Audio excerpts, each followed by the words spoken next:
8:10 นาทีศูนย์ป้องกันน้ำท่วมกทมแจ้งฝนตกหนักน้ำที่ท่วมขังในถนนเพชรบุรีประดิพัฒน์สุขุมวิทและเพชรเกษมแห้งปกติแล้วส่วนที่จังหวัดสมุทรปราการถนนสุขุมวิทปู่เจ้าสำโรงมีน้ำท่วมขังขณะที่ถนนกาญจนาวงแหวนตะวันออกฝนตกถนนลื่นเกิดอุบัติเหตุรถเทรลเลอร์ชนท้ายรถบรรทุกมีผู้เสียชีวิตติดอยู่ภายในรถการจราจรยังติดขัดกรมอุตุยังประกาศเตือน 47 จังหวัดทั่วประเทศรวมทั้งกรุงเทพและปริมณฑลรับมือพายุฤดูร้อนและอาจมีลูกเห็บตกได้บางพื้นที่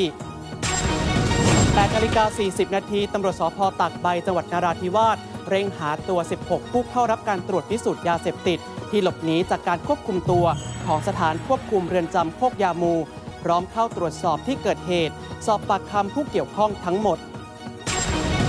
นายกรัฐมนตรีประกาศแผนการปฏิรูปประเทศ 11 ด้านลงในราชกิจจานุเบกษาแล้วมีผลให้ทุกหน่วยงานที่เกี่ยวข้องต้องปฏิบัติตามสอดรับกับยุทธศาสตร์ชาติ 20 ปีตั้งงบปฏิรูปด้านบริหารราชการแผ่นดินกว่า 33,000 ล้านบาท